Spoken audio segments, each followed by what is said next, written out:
Now, today is the day of Gita Jayanti. So we had yesterday night also something, morning also something. Let us just conclude. Actually, best thing on the Gita Jayanti day is to distribute Bhagavad Gita. So at least let us appreciate. Krishna will definitely be kind and give us opportunity once we get to huge book distribution.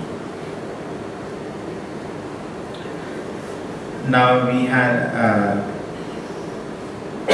this is the shloka from Brahma Samhita we are discussing. Yasya prabha prabhavato jagadanda koti. The very essence of the shloka is that all the, many people, when they think about absolute truth, they think about only impersonal Brahman, those who know from the Vedas. Science and these people will leave aside. They have no idea. But those people who come to the Vedic knowledge, they think about spirit, Brahman. They understand at least this much, that is, this much consciousness they have, that is pranamaya consciousness. Annamaya is this all the scientist, the lowest level of consciousness, where a person can think about only how to exist with food. And that also they so thoroughly mismanage that it becomes an anxiety. Food can be so easily had if you have a cow in agriculture. Okay? So easily you can get it. But they say no, we are advancing in science, we will make a lot of arrangement for it. Such an arrangement they will make that this will become an anxiety. And the result is today nobody is interested in agriculture. Correct? You see here, anywhere, any part of India, nobody wants to do agriculture. This is the advancement. Not only as a practice, and even as a, the kind of culture they have given to the society, people are not interested in simple life. Prabhupada is to again say plain living and high thinking. Prabhupada word is to plain living and high thinking. And Prabhupada demonstrated that by making so many communities where people could peacefully live just with these basic things. So, Yasya Prabha, so all the emanation is coming, what people who come to above Annamaya level, there are some people just from Annamaya level. Just the whole anxiety is the bread problem. Prabhupada says, where is the bread problem for animals? They don't have bread problem. They're getting the bread every day. But some people, so-called intelligent people will say, now you're getting food, decorate this food, bring it very nice, and they get up with such a mess they make. Actually, God has given the necessities that we need in existence. For all the living entities, these needs are coming without much difficulty. Little effort is there. Correct? We discussed many times, the birds have to climb the top of the tree, fruits are ready. Just little effort is there. But today, how much effort we have to do? Daily go to school and come. So much effort. Any animal is going to school, but he is getting food. So same for the food, for what their education, no, this food, we will pack it nicely in a packet, you can have it like a chocolate. For that arrangement, they go forward and finally the food itself becomes in question. And to get it, I have to work so much. Basically what finally we are getting from this so-called science is eating, sleeping, mating and depending on it, then nothing more. But these things, they say, we will give you in a very comfortable way, that's why we accept science. But instead of that, they make it. To achieve this thing, person has to work very hard. Correct?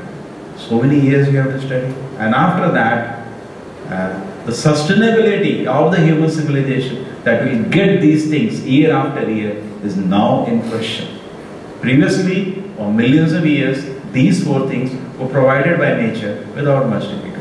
But now we are making technology, saying to the society, I'll give you these four things very nicely. But the fact is, today itself it is so hard to get them, and tomorrow it is in question that people will get that or not get it. Okay? I'm just doing a brief. This needs an elaborate discussion and understanding. Actually, why people embrace technology? It was, they say, we will give you these four things very easily. But in fact, that promise has not been kept. So above this Annamaya level, people come to the level which is called Pranamaya, where people can understand there is a difference between dead things and living things. Correct? Most of the people, they only talk about what is the advertisement and TV talking about? Yeah, they're eating or sleeping, all these things. Any advertisement saying, no, you're not body, you're Atma. People will switch off the TV if they see that. Audience is also like that, that is also like that. So, Pranamaya level, actually very few human beings come. Manushanam Sahasreshu. Correct? And at that level what happens? Person can understand there is a difference between living things and dead things. This level of people generally, if they are not further taken into training, they understand the final truth to be spirit. Because they understand spirit is more important than matter. There are two things in this world, correct? Suppose we see an ant is there, and a ball is there, or a cat is there, or a stone is there. Which is more important? Cat is more important, because it is living. Life is more important than dead thing. Suppose somebody is the Prime Minister of India today. Now he is dead, he is lying on the floor. When he is alive, how much they will leave? About 1,000 cars following him. Suppose somebody comes, recently somebody came. We don't know what is the post, but he came to Mangalore. And what is the result? Whole city is curfew. Correct? So much value is given to that body. Say Prime Minister, President or whatever they say. So much value is given to that. Suppose the person is dead. You go and kick also, nobody will say anything. So all life is more important than the dead thing. You can understand this. Correct? So after understanding this principle, people think ultimate everything is spirit. Therefore that mantra comes, Brahma Satya Jagat Mithya. They say this word is not important. Basically the essence for this, then they are stretched to other direction. That spirit is important, other things are just temporary, which is not very important. Now these people, they start focusing on spirit and they want to separate spirit from matter. Therefore their whole meditation is what? All their samadhi and meditation, neti, neti, neti. Because we think we are the body, neti, I am not the body. We think I am the mind, neti, I am not the mind. They see the mic, I am not this mic. They all keep doing neti, neti, neti. Whole life goes in this meditation, separating spirit from matter, trying to disentangle. They talk about this like a coconut is there. After some time, inside shell becomes separated. So similarly, soul becomes separated from body. And this is one level of understanding. We appreciate that level, but at the same time, that's not everything. Now here in Brahma Samhita, it is said, Yasya Prabha Bhagavato. The same thing is said in Bhagavad Gita in a summary. What does Krishna says? Brahmanohi Pratisthaham. And Prabhupada says in a Nirukti dictionary, Pratishtha word. Nirukti is a Vedic dictionary, where every word used in the Vedas, what is the meaning of that is explained. There it is said, Nirukti means Pratishtha means that which establishes, which is the foundation. And who is the foundation? Krishna is saying, I am the foundation. So Krishna becomes superior to even Brahman. Brahman is nothing. Here is the shloka of Brahma, Yasya Prabha, the effulgence of Krishna. Correct? But the Mayavadi is the people, impersonal. They think at the end, the supreme truth should be some light. Something very near to this Annamaya fellows. They say finally supreme truth is vacuum or something, some nonsense. These people are almost near. Because they say, therefore it is said, Shankara philosophy is almost Buddhism. Buddhism is exactly today's conclusion is finally some nirvana, shunya was there. There was some shunya from which everything has come. Quite very near to what science is saying. But Shankaracharya says, no, it is not shunya, it is Brahma, spirit. Very near. But personality of God is not revealed at all. Because at that time people were not, his job was to convince the Buddhists to again take back the Vedas. So therefore, it is said in the scripture, Mayavadam Ashastastra Prachamna Bodham Uchyate. He spoke almost Buddhism, just near. You know, somebody is in first class, you have to teach him so that he can come to second class. If you tell him so many big things, he will faint. He will not be able to understand. So he gave according to time and place. So Bhagavad Gita is therefore a book which contains everything. You see now Brahma Samhita, that is also there. You see Bhagavatam, that is also. In essence, the whole Vedic knowledge, we are very small, just like a good engineer can be appreciated by another engineer, correct? Good doctor can be appreciated by another doctor. Suppose a doctor has done a big surgery, or common man cannot understand. Another doctor says, this is wonderful. So all the great acharyas who are expert in spiritual wisdom, they say Bhagavad Gita is a masterpiece by Lord. Nobody can do it within half an hour, summarize the whole Vedic knowledge. Because there was not much time. War is about to start. Arjuna is placed himself in a condition as a common man. Correct? Krishna, why I should fight? No, I don't want to fight. I think I will not be happy if I fight. He became a normal man by Krishna's will, and he approached Krishna and surrendered. Krishna, please guide me. It's actually Krishna's guidance for any person in this world. And Krishna summarized the whole Vedic knowledge. Now suppose you go to somebody and you say, you should read Bhagavad Purana. You say, yes, that's the greatest thing to read. And you show him 18,000 verses. You show him the 60 books like this. This is Bhagavad Purana. Then what will happen to the person? He will say, he will run away. I remember, sometimes enthusiastically in the train I used to take Bhagavatam, and used to take the big volumes rather, 18 volumes. There is an 18 volume edition, and we used to show to people, used to look at the book and the pictures. Swamiji, I definitely want to read it, but seeing size I am getting scared. And that is just one volume, and there are 18 like that. And there are how many Puranas? 18 Puranas. So 18 into 18, how much it becomes? 264? Something like that. So maybe 300 this much size books, there are all the 18 Puranas. In fact, some Puranas are very huge. Bhagavad Purana is only 18,000 shlokas. Some Puranas are 50,000, 75,000 shlokas. So a person will get scared if he has to study. You say, I want to know what I should do in my life. You bring him and there's the library open. We read all these books. He will run away. And we have created this wonderful science, has created so much anxiety. Previously people had enough time. If you want to live, just little agriculture, some cow. I'm just comparing, critical analysis, not that we just want to condemn everything. But the fact is people had a lot of time previously. Yeah, they had a lot of time. If they want, a lot of time was there to read the scripture. And therefore, why the scriptures are there? People are reading them. Today there is a time to make our life itself into existence. How much anxiety is there today? Where was the anxiety before? So Krishna knows Kali Yuga, these fellows will come. Krishna can foresee everything, and they will make people's lives so complicated that you tell them to keep half an hour to read Gita or to read about their life and mission, they don't have. So Krishna summarized all the Vedic knowledge in 700 verses.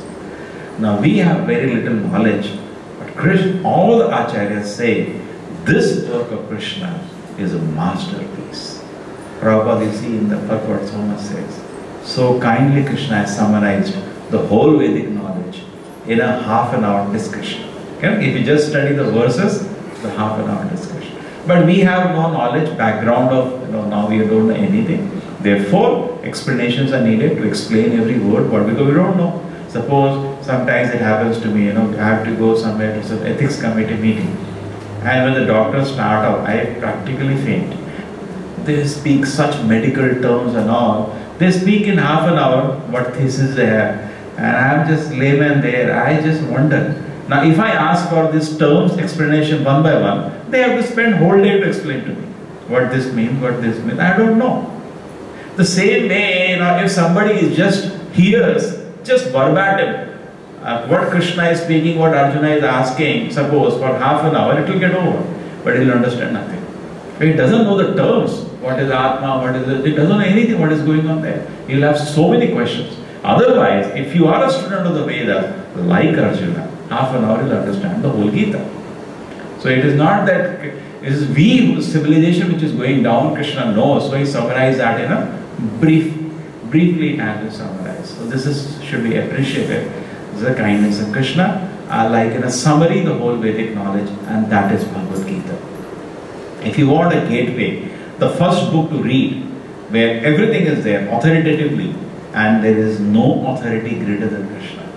He himself is coming, and knowing our condition is summarizing. So this is very important point, the first point of Bhagavad Gita.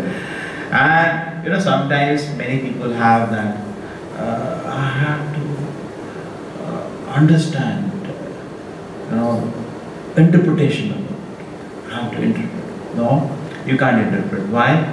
In Bhagavad Gita itself, Arjuna is the first student of Bhagavad Gita. Who the first person who heard Gita? Arjuna. Correct? Right in front of him. And after hearing Bhagavad Gita, in the 10th chapter, he speaks what he understood. Param Brahma, Param Dham, Pavitram Paramam Bhavam, Purusham Shashvatam Divyam, Adi Deva Bhajan. He says, Krishna, I heard you. And this is what I am going to conclude. You are the Param Brahma, you are the Supreme Lord, not Brahma. Brahmano hi pratishtaham, he is establishes even Brahma. And Brahma means the spiritual energy, Brahman. He says, I am even above that. Internal energy of the Lord, that is. So, anyway, and he gives his kind to Param Brahma, Param Dhama, Pavitram, you are the supreme pure, you are the ultimate abode. Purusha, you are a personality, eternal, Shashvata, transcendental. And the same thing is spoken by all the Devatas. It's not that I am only speaking.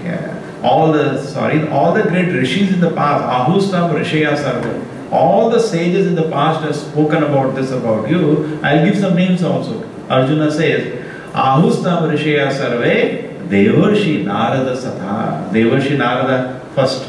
He is the topmost personality. And then Asito Devalo Vyasa. Unless somebody's mind is polluted by this TV series, Narada is a very great personality. Today, the most unfortunate part is we don't know where to learn what. You don't learn medicine sitting in front of TV. You have to go to college. And you want to learn about the sages and want to learn about Gita, you don't learn from TV. Correct? Why go to school? We can sit your TV and sit. No. You have to go to school. So similarly, if you want to learn about the Vedas, the Gita, and the great personalities in the past, great heroes, Vedic heroes in the past, then don't switch on the TV. That is not the place to learn. You have to hear from somebody who is following this Bhagavad Gita, then you can understand. So he is saying the Narada's name first, Devarshi Narada Satha, then Asito Devalo Vyasa. He adds 3 more names, Asita Devala Vyasa, Veda Vyasa. He said, they also say that you are the Supreme Personality. And you have also declared just now the same thing. And I also conclude this. Now this is the first statement by the first hearer of Bhagavad Gita. Now nobody can dispute this. Then he is not following Gita. You cannot say, like so many jokers come and say, God is one, finally has no form. Why you cheat innocent mass of people like this? Where does Gita speak such? Correct? Gita does not speak such thing. That is your imagination. No, I can interpret. You cannot interpret. The first hearer of Bhagavad Gita has clearly said, this is what I understood. If he had made any mistake in understanding what Krishna is telling, Krishna would have corrected him. Just like Krishna corrects Arjuna in the beginning of Bhagavad Gita, he rather scolds him. So there can be no question of interpretation of Bhagavad Gita, because Arjuna, what he understood, has spoken within Bhagavad Gita. So any interpretation of Gita has to follow what Arjuna understood. Okay? So this is also understood. That how to understand, there is no question of interpretation of Bhagavad Gita. And then the second point, what I wanted to tell is that about parampara. It's very important.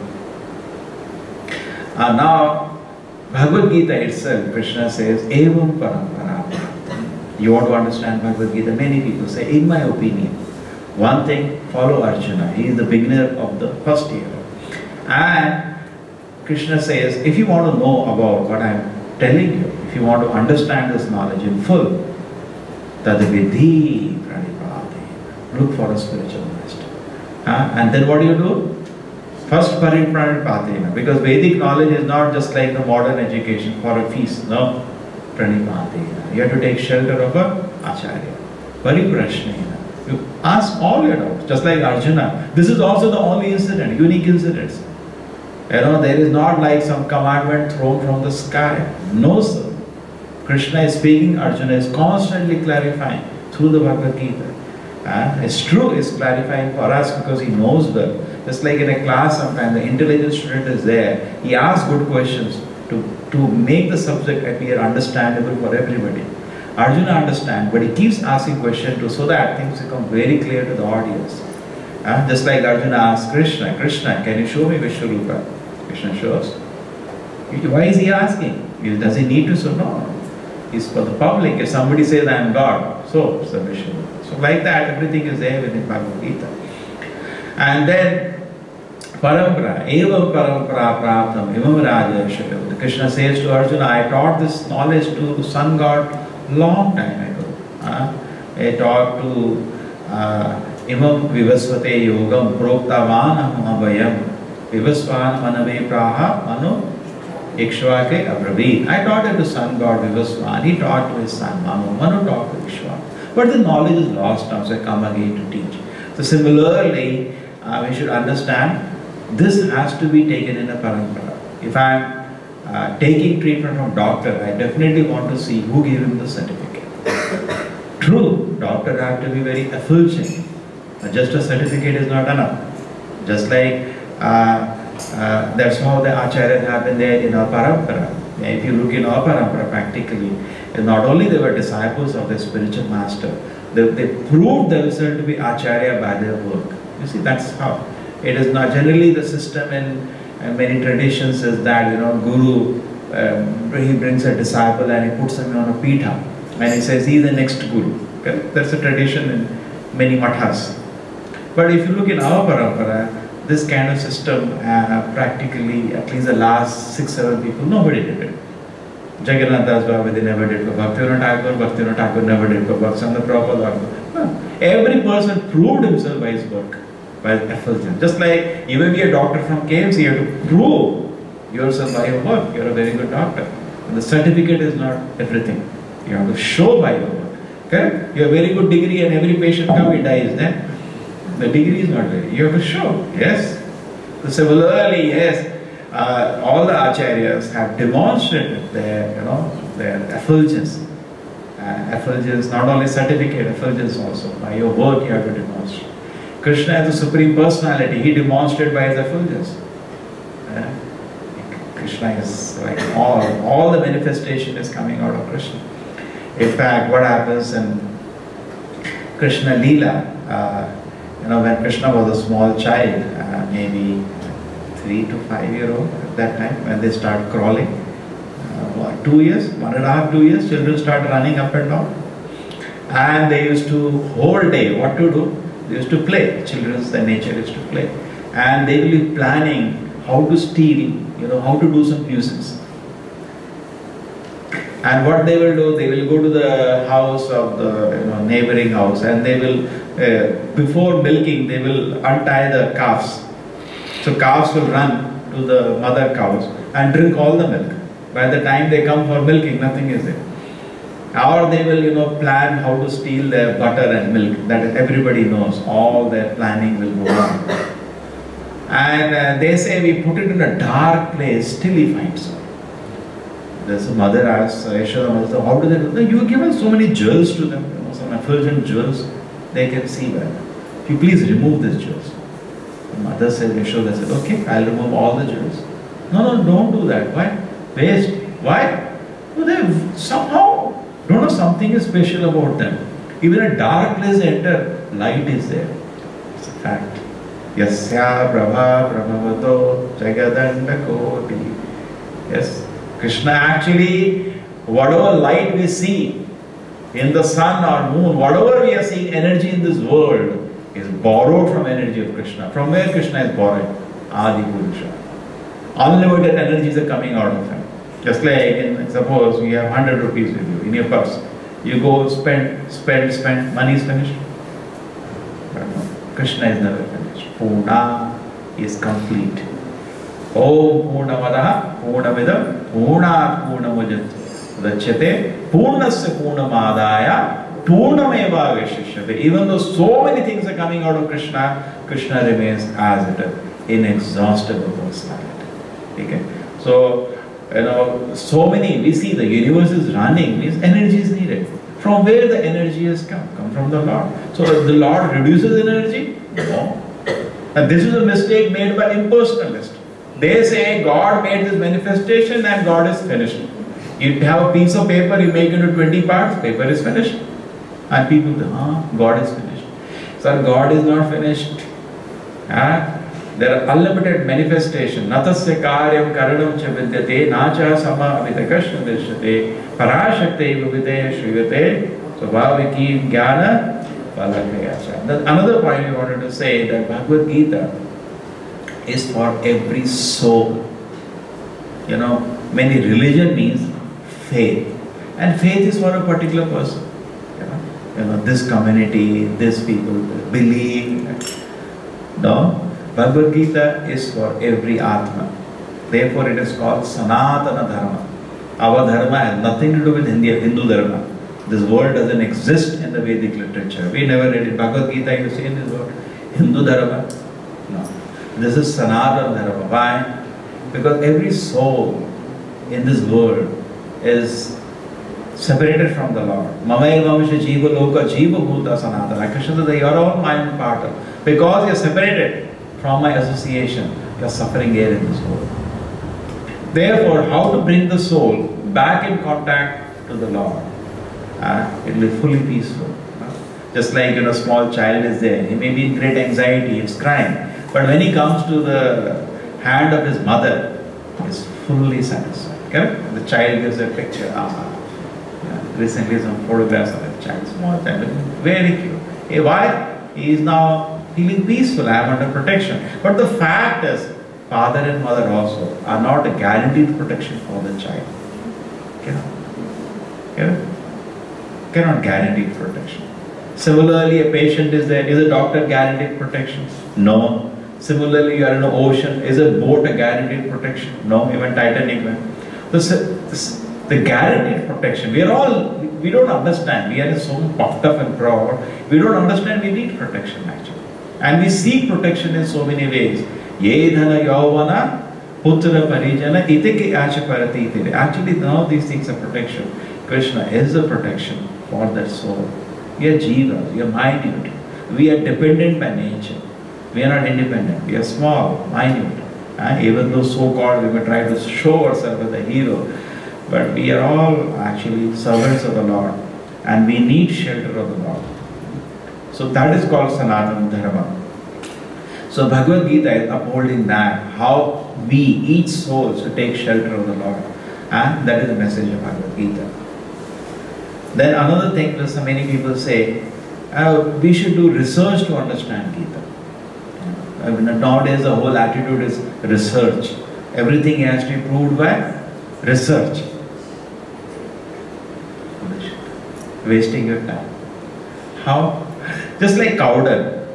The cow dung was there, it was used in India for such a long time. Nobody did research to discover cow dung. No, Vedas say use cow dung. It looks very contradictory. Because any stool is abominable, including a stool of even a sage. Any stool is abominable. Touch it means you have to take bath. Nowadays they have brought further foolishness. People don't take bath. Don't want to even describe it. Horrible. But the common sense is immediately take bath if you have touched it. But a stool of an animal called cow, Krishna says, no need to take bath after you touch it. Not only that, you can bathe me also in that. Therefore we do Abhisheka. One of the Panchagavya is cow dung. Correct? Cow urine also. We can bathe the Lord also with that. No problem. It's pure. Antiseptic. So in India, nobody did research. Veda says Veda Vakya. So much. Oh, Veda Vakya. Immediately do it. They don't need to waste their time. Because respect was there for the authority of the Vedic literature. If they say it, do it immediately. No need to waste your time. They never wasted. They were using. And Britishers came to India. For 50 years they were giggling at Indians. Oh, what you people, oh my God, so wretched. Cow dung you use. And then what happened? They did some research. 50 years they took for research. They sent samples to England in their so-called laboratories. They studying. And finally they can, yes. Cow dung is antiseptic. Now it is agreed. Actually, artificially, these fertilizers, if they are removed, you know, the cows were killed just to make self-fertilizers in India. You just remove the 300,000 crores government of India is subsidizing the fertilizer. Then the fertilizer comes to the real cost. Cow dung cost will go up. People will keep cow because it is wealth. Even a bull, people say, what is the value? The cow dung, sir. What is the? It's a natural fertilizer. Any person doing organic farming knows cow dung is needed. Natural fertilizer. The whole, you don't have to make the nonsense industries for fertilizer and pollute the atmosphere after that. Everything is complete in Krishna's creation. You need fertilizer for vegetables on grain? Yes, it is there. Cow dung. Take, use. But today what? Cows you kill. And then spend 300,000 crore to subsidize the nonsense fertilizer. And this fertilizer, what happens? Goes inside water. Now in Haryana and Punjab, the groundwater is poison. You can't drink it. This is your cycle of unsustainability which we are going actually. And waste of time of so much people and waste of energy. So therefore, Bhagavad Gita does not need research. Whatever it says, just apply and see the benefit. Don't waste your time. Just like Bhagavad Gita, Krishna says, Satatam kirtayanto ma. Always chant my name. Now what do you do? Want to waste your time with research? Put rats and put some Satata Kirta, see what happens. How do they find out a medicine is useful? What do they do? Suppose you say, I found this thing which is very useful. What they will do? They'll put on rats and see what happens. Don't do this research, waste your time. Veda Vakya, immediately implement it. You become the rat. Do Satatam Kirtayanta. Yatantascha Dhridavrataha. Krishna says, do that with full determination. Satatam Kirtayanta. What will happen? Krishna will come forward and guide you. Okay?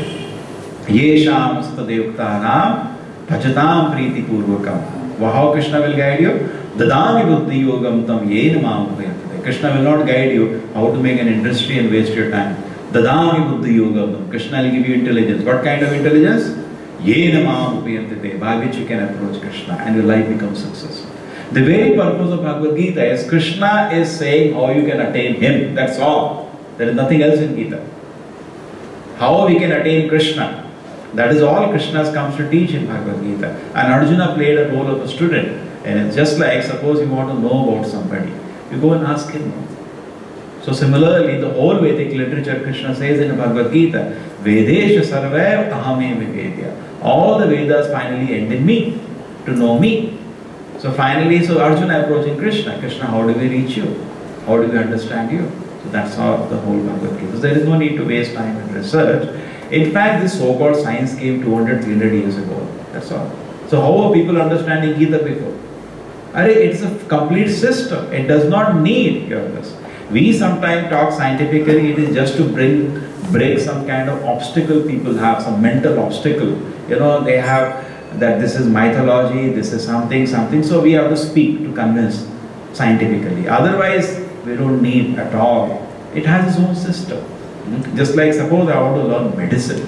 I don't need engineering. It has its own system. They will tell, do this lab, do this lab. You don't have to learn how to make a vehicle for that. It has its own system. So similarly, Bhagavad Gita has its own complete system. How to approach it, how to learn it, everything is given within Bhagavad Gita. Just follow this one book, everything is there. And then the real purpose of Bhagavad Gita is to fully utilize our human birth. We are taken birth in a human body. It is special compared to animals. How do I take full benefit of human birth? That is what Gita is teaching us. People are only teaching you how to eat nicely, how to sleep nicely. Correct? That's what the science is doing. They promised you, we will make your eating very comfortable. We are making your sleeping very comfortable. That's what they promised. That's why so much money is invested. And today, anxiety is such, you cannot sleep in the night. And food you eat, 14 times more, the chemicals have come, they were there within some time ago, it's poisonous. So where anything hasn't made comfortable. Anyway, now let us come back to Gita. So, how to utilize my human life? It is not just for eating, sleeping, that animals can also do. Human life is there actually to realize God? How do I understand my Creator? A dog cannot even ask this question. How do I understand my Creator? He cannot do that. Can a dog or a cat or an elephant? No, they will be busy whole life to make eating, sleeping, other things going. That's all. A dog runs in the street, there is no other mission. Where to find a food, where to sleep, where to mate, how to defend. Okay? He sees another dog, he has nothing else to do. His whole system is blocked within these things. A human life, what we should do? Reduce it to minimum. Simple living, play living, and high thinking. Now let me understand God, my Creator, and then establish a relationship with Him. That is the purpose of Bhagavad Gita. And then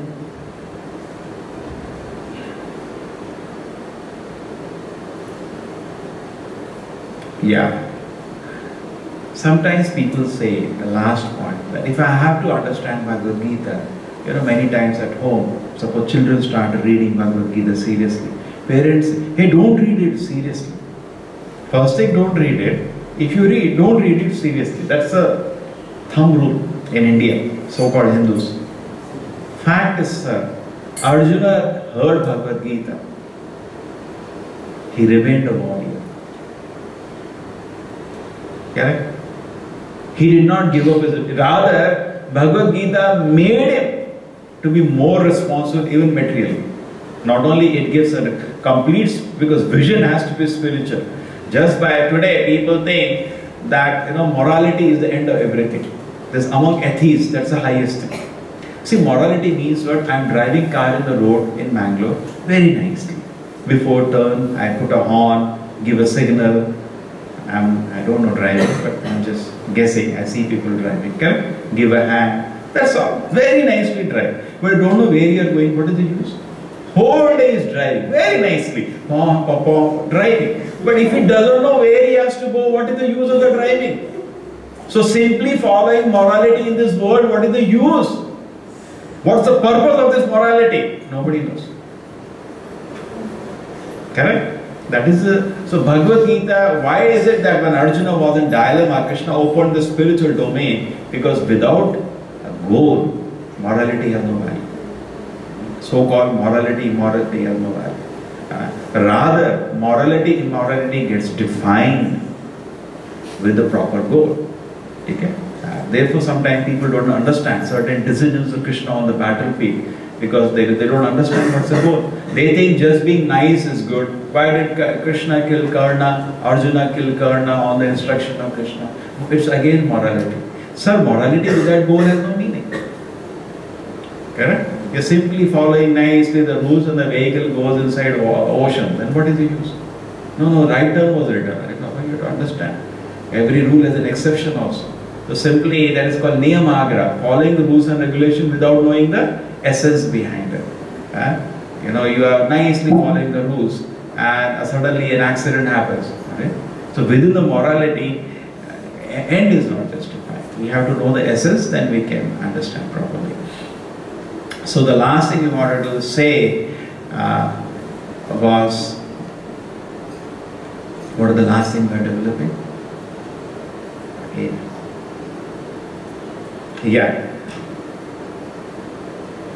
Arjuna did not leave his occupation. He was still the warrior. Rather, he became, after hearing Bhagavad Gita, very responsible warrior. It's not that he left his wives, he left his kingdom, and in fact, Arjuna asked many times Bhagavad Gita to do that. Repeatedly asked this question. Krishna understood Bhagavad Gita. Very nice. Now I'm going, I'm taking sannyasa. I'll sit in the forest and chant Hare Krishna. Correct? He asked this. I can take sannyas, no, why? Many times he asked this question. Right from the 3rd chapter beginning, and you see many chapters, the question beginning with the Krishna, now I can renounce all work, and just like Kannada, there's a pity, I'm running away now to the forest. But Krishna did not allow him that. He said, no, fight. He did not say, Arjuna, I will fight the war, you smoke ganja. No. Just like some sadhus are there. You see Kumbh Mela sitting and they're smoking ganja. No, Krishna did not tell Arjuna to do that. He had to do his duty. So Bhagavad Gita makes a man rather more responsible, and a person is purposefully acting with a mission of life. So in all angles, you see this book is very important today for the society. Srila Prabhupada ki, Bhagavad Gita ki.